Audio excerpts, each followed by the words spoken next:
All right, we're going to switch tact a little bit from.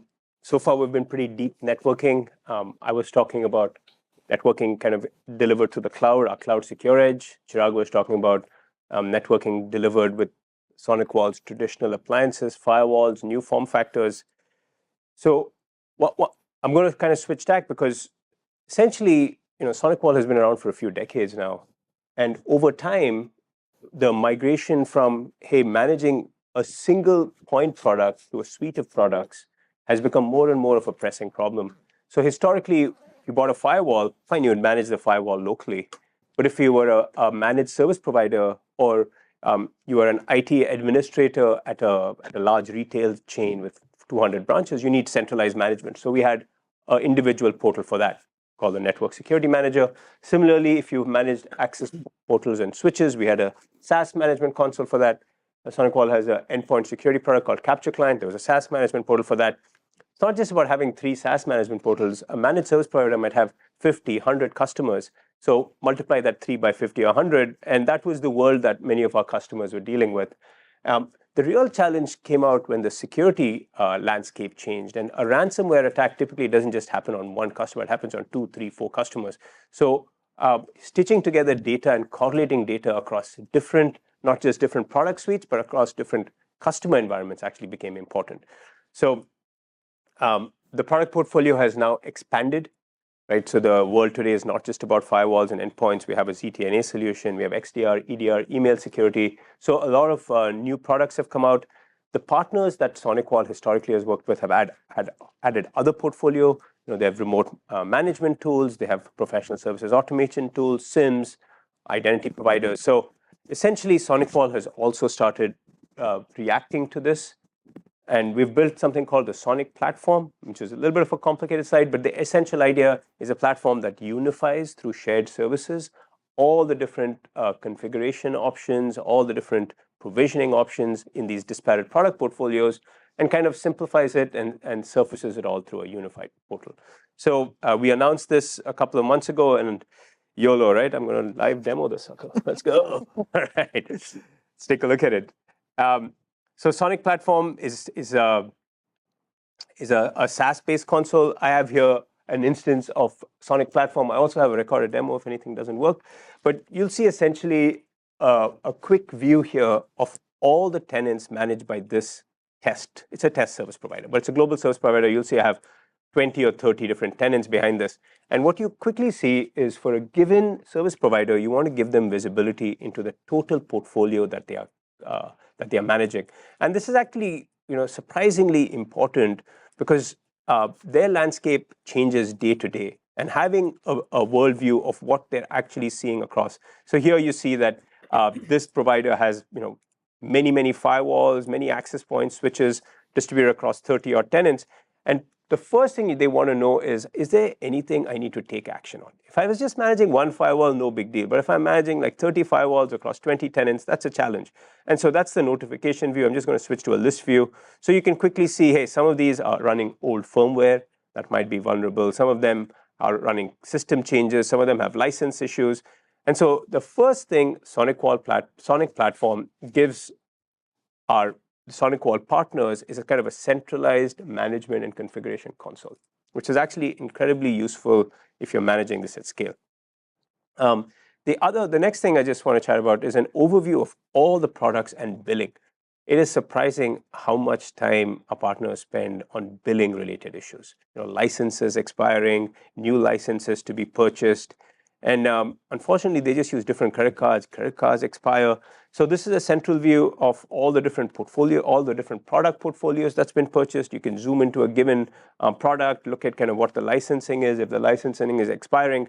And SonicWall doesn't just sell appliances. We also sell monthly subscriptions. So being able to see all the monthly subscriptions, which are the worst, right? If everyone just goes and swipes their credit cards and buys a new monthly subscription, you see all of that in one central place. The other thing in SonicPlatform I just wanted to highlight is one of the common challenges is admin user phishing. That's one of the biggest kind of security challenges in our spaces. If you get the credentials of an admin user, you kind of have the unfettered keys to the kingdom. So one of the things SonicPlatform has done is kind of uniformly tie all the admin users through one platform.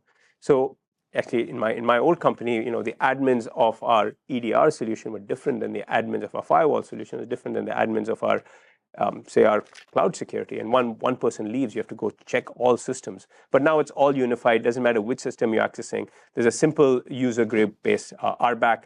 See the list of users, what privileges they have. You can add and remove them from one place, and it filters down to all the different tools you're using.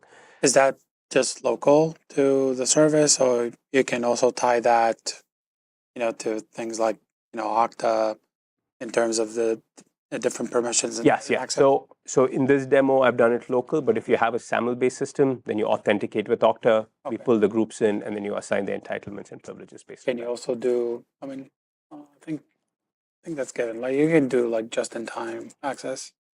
So just-in-time access, yeah, you can have a local user and tie into that, yeah. Although I would prefer, if you're going to use an identity provider, just use the identity provider. The one-time just-in-time access is if you have to give access to specific customers, specific tenants, and that's when you use that. Some use it also, to allow administrator access, but yeah, to a very limited set of actions and for a limited time. Yeah, absolutely.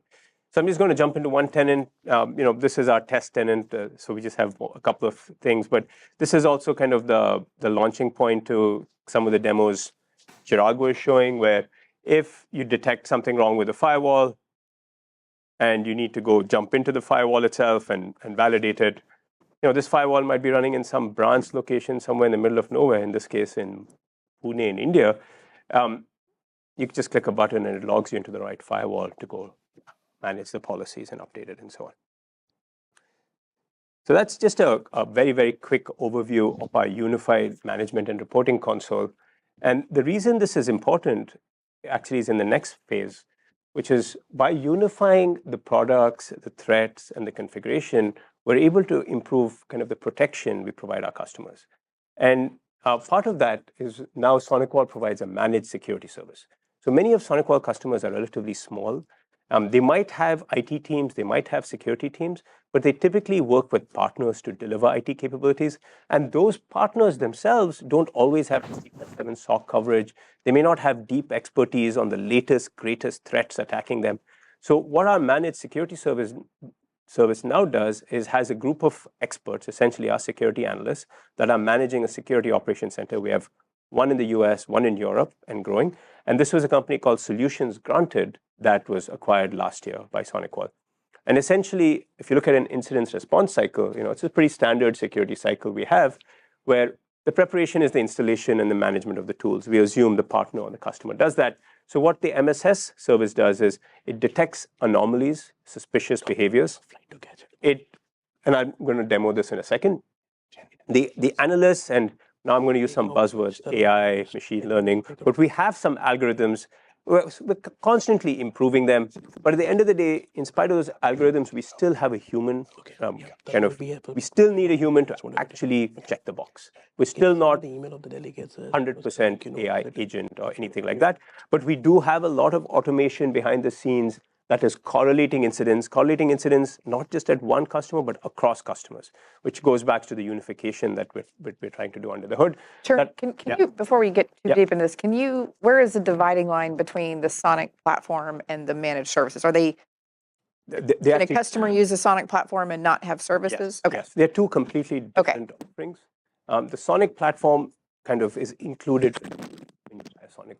It's how you manage all of the It's how devices. You configure your product. Okay. And we are surfacing some alerts into Sonic platform, but not the firewall alerts. We're only surfacing things like license, billing, and if there are known security issues, we're bringing them in. Okay. But a managed security service is a security operations center that's essentially taking all your logs, all your firewall logs, identity logs, your EDR logs, and it's looking for threats in real time that may or may not be real. But they're analyzing all the logs to see what's going on. So they're two different offerings, and this is a separate offering that you pay separately. Is there a fixed list of, because you mentioned EDR and some of the things, is there just a list of like parameters around that? I'm coming to the next one. Sorry. The next slide, I'll cover that. Yeah, I'll cover what capabilities they have and what's coming in. But what the SOC is doing essentially is gathering all the logs that often a customer typically doesn't have the resources, but sometimes partners don't even have the resources. And so they're trying to figure out, are there incidents? And if there are incidents, hey, what is the scope of the incident? Can we mitigate these? And then, of course, if something malicious does happen, if there is a compromise, then help the partner remediate the compromise. That might be wiping the device, quarantining the device, resetting the user's password. Those flows are all automation based. And so this is what managed security services does. And to your question, in the industry, just like in the zero trust world, we have a lot of acronyms. In the security operations center, they have a lot of acronyms. We call them the R's, hence the pirate. So there is the EDR, which is what we started with, endpoint detection and response. But then if you take EDR logs and then you start looking at them and tie them into a SOC, you call them an MDR, a managed detection and response. XDR is when you take the EDR logs and the firewall logs, that's extended detection and response. CDR is if you take your Office 365, Microsoft 365, Entra ID logs and bring it in, they call it cloud detection and response. And NDR is network detection and response if you start actually pushing specific network-related parameters into it. So, but from our perspective, and I'm going to show you this in the demo, that the R's are the R's. At the end of the day, we have to have algorithms that take relatively structured data, put into a data model we understand, and figure out how we respond to these incidents. And that's what the managed security service is doing. So in my YOLO mode, I'm just going to pretend. So again, I don't want to, this is not, I would call it, this is more of a tech-enabled service. It's not a product. Like you cannot go and download this and install it yourself or anything like that. It's a tech-enabled service. And I'm just going to show you a couple of workflows of what's happening in the SOC. I have a feeling some of you guys might know this better than me. So forgive me if I'm over my skis here. So this is kind of what a SOC analyst is kind of looking at on a day-by-day basis. So this is, again, a multi-tenant system we use. It's we have hundreds of tenants running it. And essentially, at any given time, there are, if you look at this particular system is running, I think, 120 tenants or something. So it's a real-world system. You look at the attacks. Some of these attacks are pretty simple attacks. Someone is hitting an IP address that we don't understand, something pretty basic. Some of these attacks we qualify as, hey, this is a little bit more sophisticated. Someone is executing some malware on some laptop. Again, not a big deal. There is some lateral movement going on. People are maybe running a scan on your port. Someone has some privilege escalation. And then what we really worry about is exfiltration, if there's data impact. And so these are typically the kinds of log events that then are converted. And so that might be a credential stuffing attack. We see a consistent try on a URL. We could see CNC controls where we have a known list of domains where, like, hey, someone's doing a CNC attack. And so these are the kinds of typical attacks. I'm going to use an internal test organization to just dive a little bit deeper into that. So let me just go into that. So this is an internal test organization. I can play a little bit. So you'll see that, here, let me just maybe go into a threat hunting. So say in one of my internal organizations like this, I'm going in as an analyst and trying to figure out, hey, I thought something went wrong here. Let me take a look. So the first thing you see is what are my data sources for which these logs are coming in from? You can see firewalls here. You can see some domain controllers. You can see even wireless controllers. They don't all have to be SonicWall products. They just have to emanate somewhat structured data. JSON logs, flow logs, whatever logs they are, they get ingested in here. And then the system essentially, again, I don't want to use the word AI, but it's an algorithm, right? It's a pretty simple algorithm. It's trying to figure out, if I see something suspicious, what is the fidelity of this attack? So fidelity of 100 would mean I'm 100% confident. Fidelity of, I guess we have some 99s. We're very confident in some of these that we know that this is an attack. And the other metric is severity. Like, okay, how confident are we and how severe do we think it is? And we kind of put these together, and that's your alert score. So this, for example, is someone trying to attack a firewall in the United States, in DC, from IP we don't understand. So yeah, we're quite confident, but we blocked it. It's not that big a deal. We're going to give it a low severity. We're probably not going to follow up on that. So that's kind of the algorithm that's running behind the scenes. Now, if there are enough alerts, if there are enough high fidelity, high severity alerts, then we start creating cases. Right? This is what the system will start doing automatically for you. It will say, hey, I saw this happen a bunch of times. I saw this sometimes happen across multiple tenants. And now a SOC analyst will go say, okay, now I have to pay attention. There might be other ways cases are created. Sometimes a customer might call and say, this guy, I think he's been compromised. I don't know why you'd create a case, but I'm just showing kind of the automated, the machine learning AI kind of systems. It's basically based on correlating severe alerts. And so this is a case that was created recently for this demo. We essentially saw a suspicious logon, and we called it suspicious, again, because there were probably multiple authentication failures before they got in. And then this user was able to launch a process on a machine that they were not supposed to launch. And that's tagged as abnormal. And then what the system like that allows us to do, then the next thing we'd start looking for is, are they moving laterally around the system? Has this particular suspicious logon spread beyond that specific machine? And that, unfortunately, today requires manual intervention. Like, as much as I would like to say, hey, everything is done automatically, and then we'll just, the reality is, that's where the SOC analyst comes in. They will make a judgment call here on, yes, the machine has tagged some of these, but hey, this is actually fairly innocuous, put it in the safe list. Or no, okay, this deserves more investigation. And then we'll start pulling out the tools, investigation tools, to go in and kind of look around the system and see what exactly that user has done. And this is a very powerful tool. It's, you can search by user, search by filters. I'm not going to try to do all of those things. Any comments before I kind of move on? Okay. The SOC analyst you're referring to is somebody in the MSSP organization? Well, SonicWall has its own managed security service. So we have our 24/7 SOC analysts, and we kind of complement what the MSSP may all be doing. Yeah. Most MSSPs we work with, they do have SOCs, but they don't have the 24/7 monitoring. They have a more limited 9 to 5 response. So the 24/7 monitoring is what's unique. Okay, so who's, if they buy the service, is SonicWall handling it, or is? So the middle three, detection, investigation, mitigation, is managed by the managed security service team. Okay. But the actual remediation, the MSS team does not do. The remediation has to be handled by the person ultimately responsible for that hardware. Awesome. And so in terms of capabilities, what the managed security services provide, we actually have added some capabilities. We, of course, support the SonicWall SonicWall firewalls, the SonicWall appliances, the SonicWall Edge product, the SonicWall endpoint security.